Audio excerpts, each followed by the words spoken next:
10కి ఆరాధన ఆరంభం అవుతుందని తెలుసు గనక 9:30కి వచ్చేసా. 9:30కి వచ్చేసేసరికి అప్పటికి ఇంకా ఎవరో పెద్ద రాకపోయేసరికి అక్కడ ఏమైందంటే ఒక్క బుక్ రూమ్ మాత్రం తెరిచి ఉంది. బుక్ రూమ్ దగ్గరికి వెళ్ళా. తీరా అక్కడ చూస్తే మా ఊరేపు నుంచి వచ్చినటువంటి ఒక బ్రదర్ దాంట్లో ఉన్నాడు. చూసేసరికి నాకు చాలా సంతోషం అయిపోయింది. అన్న మీరు ఇక్కడ ఉన్నారంటే నేను ఇక్కడ సేవ చేస్తున్నాను కదా, నీకు తెలీదా, నువ్వెందుకు వచ్చావు అని చెప్పేసి అన్నాడు. గెజిటెడ్ ఆఫీసర్ పోస్ట్ వచ్చిందన్న అని చెప్పేసి అంటే ఆయన పెద్ద పట్టించుకుంటలేదు. నా గెజిటెడ్ ఏం పట్టించుకుంటా. 9:30కే వచ్చావు, దేవుడు నేను తీసుకొచ్చాడు, నువ్వు ముందొచ్చావు గనక నువ్వు చిన్న పరిచర్య చెయ్యి, ఇక్కడ దేవుడు ఇంకా ఆశీర్వదిస్తాడు అంటే నేను అనుకున్నా ఏదో బుక్ రూమ్ లో పక్కన నుంచి నా ఈ అమ్మంటాడేమో డిగ్నిఫైడ్ పోస్ట్ ఉంటుందిలే అని చెప్పేసి అనుకున్నాను. నేను ఏం పరిచర్య అని చెప్పేసి అంటే, తమ్ముడు ఒక 20 లిటరన్స్ ఉన్నాయి, నువ్వేం చేస్తావంటే ఇంకో అరగంటలో అందరూ వస్తారు విశ్వాసులు, అవన్నీ జాగ్రత్తగా కడిగేసి నీట్ గా పెట్టు అని చెప్పేసి అన్నాడు. నా ముఖం రంగులు మారిపోయింది. లోపల ఎంత నేను పక్కన చెప్పాను కదా నేను గెజిటెడ్ ఆఫీసర్ అని, ఇదేం పనిరా వీడు చెప్పేది నాకు అర్థం అవుతలేదు.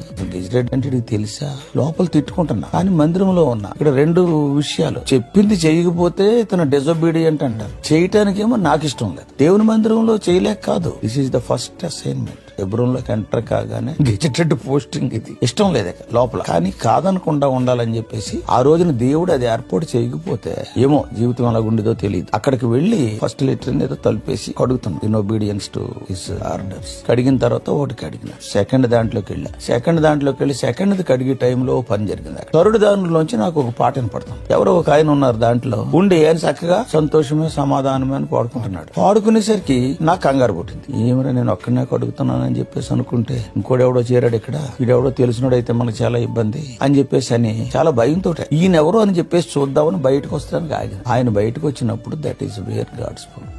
ఆయన తీరా చూస్తే ఎవరంటే 2-3 కేడర్లు నాకన్నా పెద్దోడు, నాకన్నా 25 ఏళ్లు పెద్దోడు. ఆయనే ముందు వచ్చేసి సంతోషంగా పాటలు పాడుకుంటూ పని చేస్తున్నాడు. దేవుడు చెప్పాడు, అర్థమైందా, that till today I cannot forget. ప్రభువా క్షమించు, కొనుక్కున్నాను. ఆయనేమనుకోవాలా, నన్ను కూడా ఇలా మార్చు, నాలో ఉన్న తీసేసి. ఇలాగా ఆ దృశ్యం నన్ను ఏం చేసిందంటే 6-7 నెలలు కంటిన్యూస్ గా 9ంటికే వచ్చేసి ఇప్పుడు ఎవరు చెప్పక్కర్లా correct.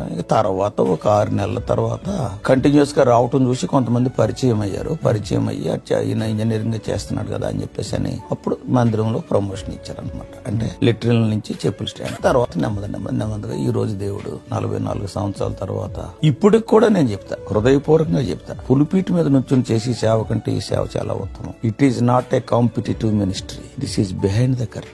Only God only will see that. That day the Lord taught that.